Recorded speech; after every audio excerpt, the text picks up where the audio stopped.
What,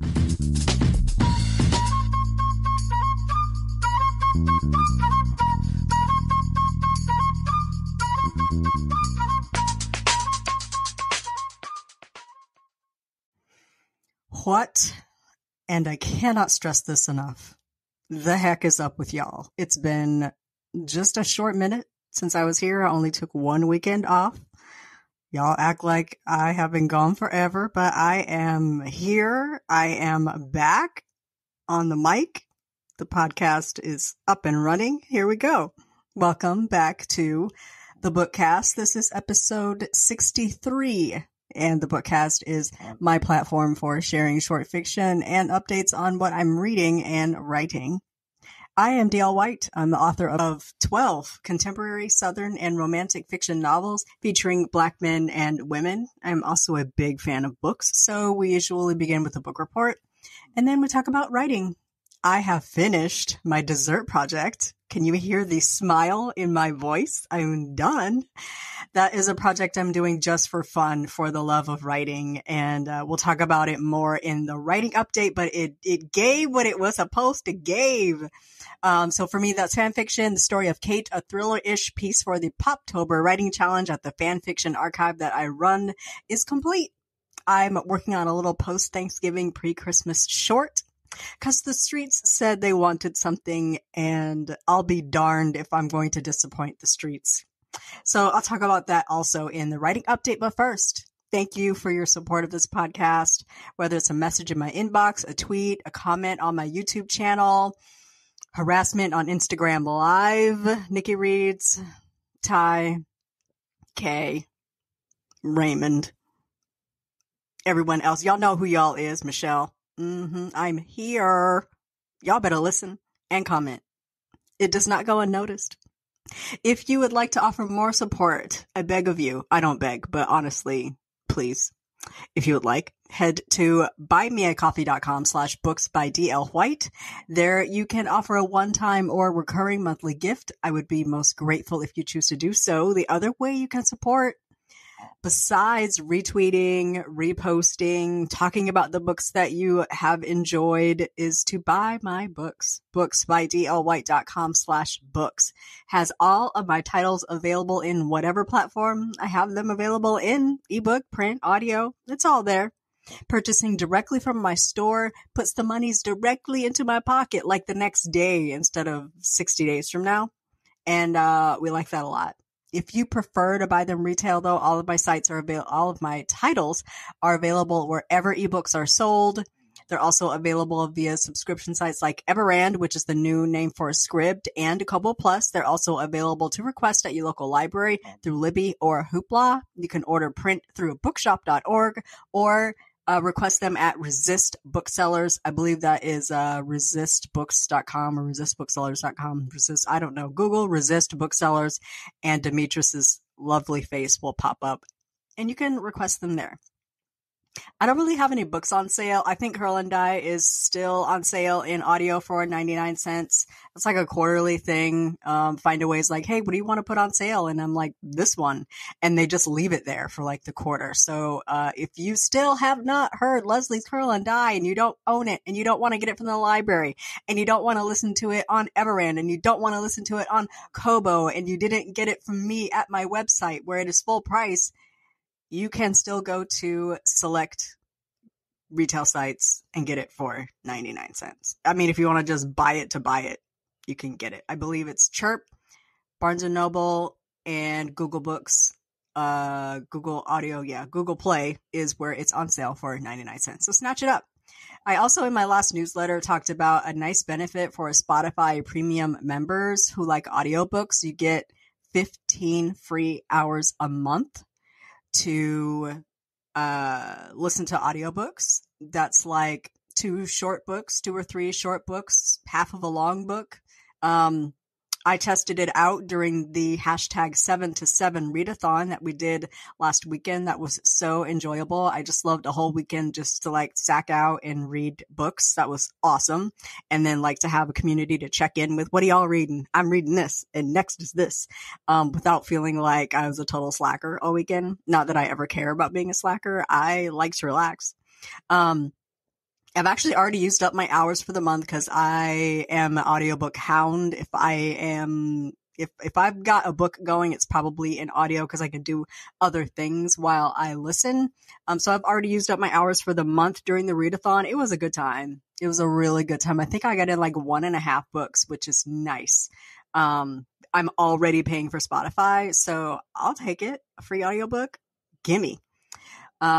So there's that. Last weekend, or not last week before, I headed back to New York for the day job, but I also got in a little bit of play. It was such a blast. I had a really good time. It wasn't all that cold. The first part of the week we stayed at the New York Athletic Club, which is right on Central Park. Beautiful, beautiful, beautiful views. Absolutely lovely building. Not a huge fan of the meeting facilities, but that's a whole other podcast. Beautiful building. It's old. It's historic. It's got a lot of culture and tradition. It's very fancy. You cannot wear sneakers, gym wear, t-shirts, short dresses. You have to be dressed like a business professional if you walk in that front door.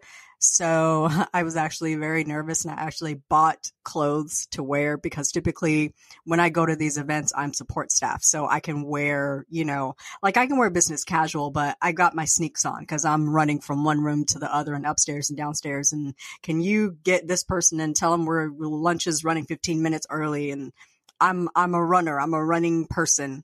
So I almost always have on comfortable shoes, but you can't wear sneakers in this facility. And the gentlemen must wear jackets in the dining area, in the main dining lounge. So it was very fancy, very fancy. Really enjoyed that. And then I decided to stay an extra night in New York. So I moved hotels because I didn't want to pay $400 a night to stay at the athletic club. So I moved a few blocks away to West 35th Street with I asked for a view of the Empire State Building, and I could see the tip of it, and so that counts. That counts. If I lean out the window and crane my neck, I could see the Empire State Building. So that's good. That's good. Again, had a great, I just wanted to chill. I wanted to chill. I was also, so Monday night, I met up with my good friend, Tarita, who I have known since probably 2004. I don't know when I met her, but we've been friends a long time. And, we had an excellent time at Pazzanotte in the city. It's really just a few blocks away from the New York Athletic Club. I had a giant serving of chicken parmesan. Why are serving sizes so huge? It's so enormous. I couldn't finish it. So, had such a good time meeting up with her. I haven't seen her in years.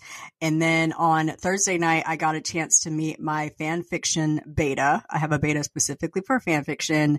I met her in 2008 when I first started writing, and she sent me a message. She was the person that sent me the message that said, if you don't put that story back up, we are going to have problems. So I put it back up, and she's like, hey, if you want somebody to read through it and just make sure you don't sound creepy or uninformed, I'm happy to do that.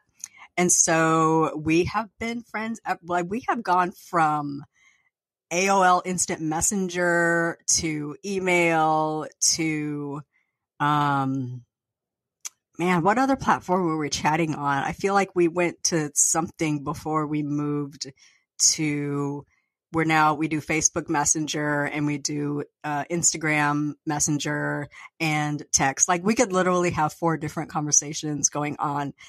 It just depends on, what medium we're on and what, do we find pictures or something funny or, whatever is easiest. So, sometimes we have several conversations going. Oh, I sent it on Instagram. Wait, where is it on Messenger? Is it on Instagram? Is it on Twitter? So, had such a good time meeting her for the first time. It was so weird, having conversations that we would normally have in chat in person. We did not have a whole lot of time to hang out. I can't wait to go back to the Northeast to really have more time to chill and just talk about stuff. Of course, we had to talk about fandom and all of the cool things going on for us as fans of NSYNC. It was such a great time. Really, really great time. Glad that I stayed the extra day. I just decided to chill in the house, not in the house, but in the room.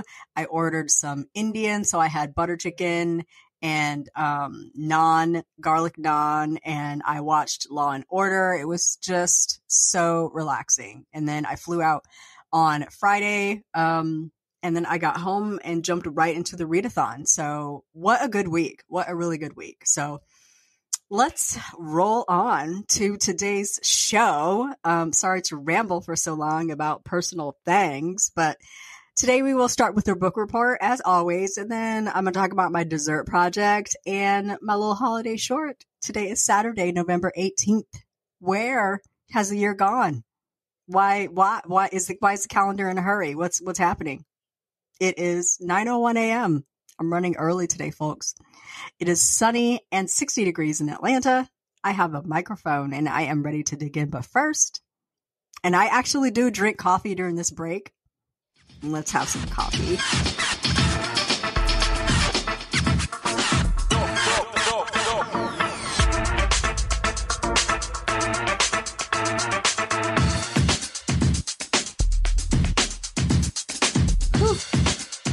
I made the coffee hot today. It's not very slammable, but I got some in and my tummy is nice and warm. All right. We begin as always with the book report because I am a bookhead. If I'm going to do anything, I'm going to read a book. I have read 154 books of my challenge to read 175 books this year. Dr. Raymond, he is always like, you better not hop on your podcast and talk about how you behind on your reading challenge. Dr. Raymond, I am on track with my Goodreads challenge. So yay. Let's talk about the books that I've read in the last couple of weeks. I don't remember where I left off, so some of these might be duplicates. I don't know. I read a book called What I've Done. This is Morgan Dane number 4 by Melinda Lee. I think I've talked about all of these before, but I'm just going to talk about them again. Melinda Lee and Kendra Elliott are they're like thriller writers that they just pump out books. They're easy to read. Their series. So it's like, following the career of, a county sheriff or a private investigator or whatnot. So I believe I'm all caught up on the Morgan Dane series and I'm all caught up on the Sheriff Bree Taggart series. So Melinda Lee, whenever you're ready to publish the next book, I'm ready for you. I read An Unexpected Turn by Mika James. This was a surprise drop. She did a little Beyonce drop and I'm not mad at it. It was such a good read. Really, really enjoyed that one. Secrets Never Die, which is Morgan Dane number 5 by Melinda Lee. All Good People Here by Ashley Flowers. So this is a debut novel by the co-host of a crime fiction podcast. I think Crime Junkie. Don't quote me on that. I haven't listened to Crime Junkie in years because it just wasn't my jam. But this is a debut novel by a crime fiction aficionado, and a lot of the reviews said this sounded like JonBenet Ramsey fan fiction, and I tend to agree. It wasn't awful for a debut. It was not bad. I would read another novel by this author, but I would expect a little bit more depth and I don't know, skill with the storyline, like something a little bit more original. As someone who just wrote her first thriller-ish kind of piece, I have so much grace for this book, for this story, for the skill of this author. She did it. It's finished. It's out. And at least she can sell hers. So, not bad. I would read another book by Ashley Flowers. So come with it. I read A Perfect Stuffing, which is a hot holiday hookup by Danielle Allen. And there's a book on here that is not on my list, but it's called Free Eats, which is a Veterans Day hot holiday hookup. A Perfect Stuffing is a Thanksgiving Day hot holiday hookup. Both are good. Danielle knows how to talk to me nice. Yes. I always look forward to a holiday, especially if it's not a traditional holiday, because we always get a hot holiday hookup. Danielle be knowing what she's doing. I also read Everyone Here is Lying by Shari Lapena. I think that's how you say her name. This book, I'm having such a good time dishing with author Shelley Ellis. Ellis Stratton, about this book. Cause she is a domestic thriller writer, and her next book I think is coming out in June. I read it. Yes, I mean to brag. It's darn good. You should, as soon as it comes out, put it on your TBR or whatever, try to get an ARC, what have you. So this book I so rarely downrate books. Like, I'm pretty easy when I judge a book, but this book just got on my nerves. It was so nonsensical in the execution. It is a book about literally everyone in this book is lying. Literally everyone in this book is not telling a single bit of truth. And it doesn't help them at all. A child disappears. There's a father who's having an affair. There's a neighbor who he's having an affair with. The neighbor's son is somehow implicated in the disappearance of this child. And the father is blamed because he was supposed to have been taking care of the child. And mom is just kind of there. There's like another neighbor that's also involved that works with the father and doesn't like him because he's having an affair, and like everybody is lying. Literally everyone here is lying. The issue I have with this book is like, I was really, really, really nervous at the beginning of this book because it looked like the book was going to go this way. And then it quickly swerves to another way, which I don't mind. I love a good twist. But then like once I figured out the twist, I was like, so what's happening here? There's a 9-year-old in this book that reads much older than 9. There's like a young adult in this book that reads much younger than his years. There's an adult in this book that is just literally like, I'm trying to talk about this book without spoiling it, but it's hard. It's hard because this adult, the deal that they struck is nonsensical because of the person that they struck the deal with. And I'm like, this doesn't make sense.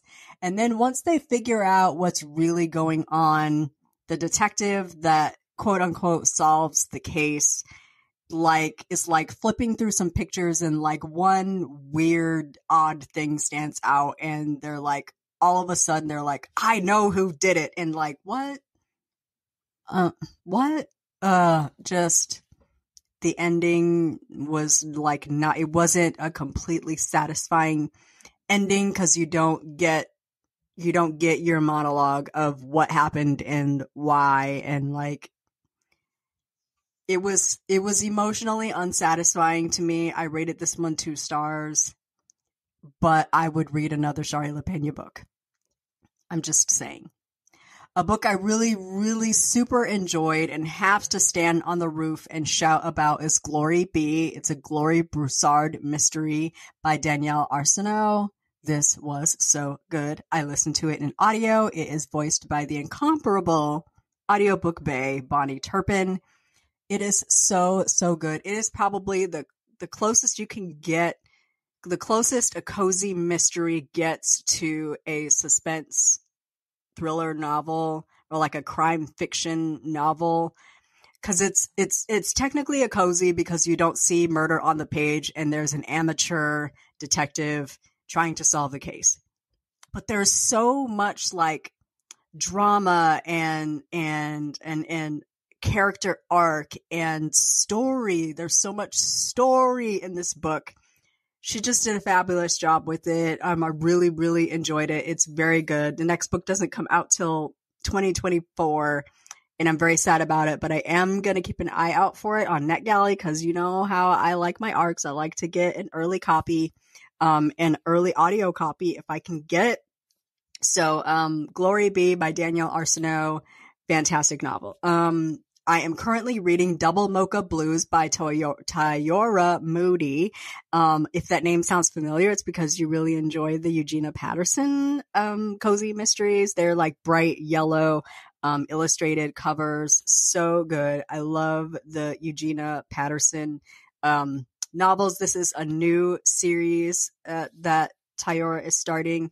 It's very good so far. I'm like about halfway through, so I'm going to try to finish that today or tonight, maybe tomorrow. I don't know.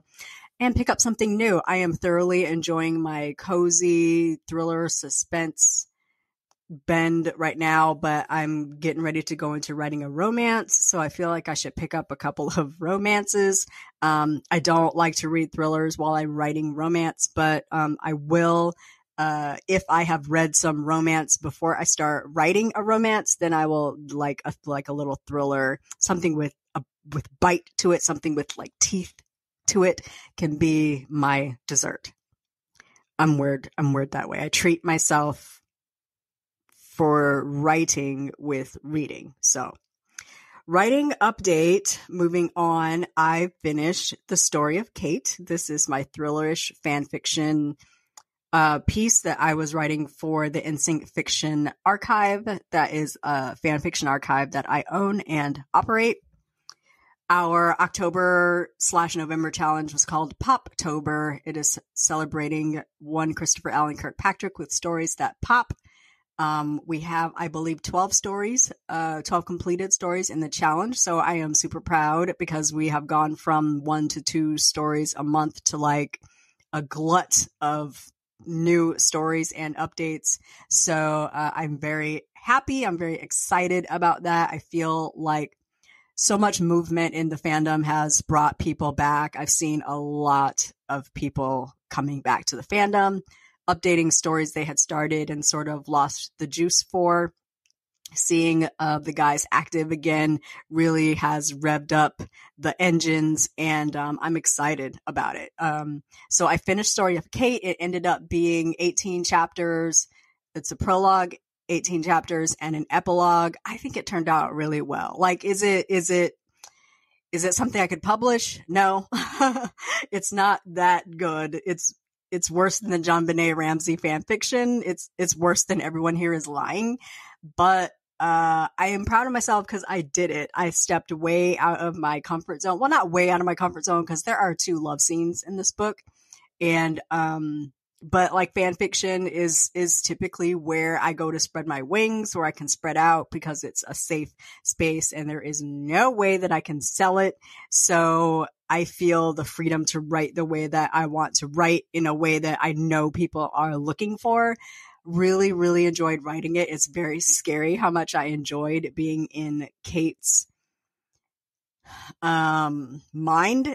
So I have pulled a copy of this document down and edited it and formatted it into ebook.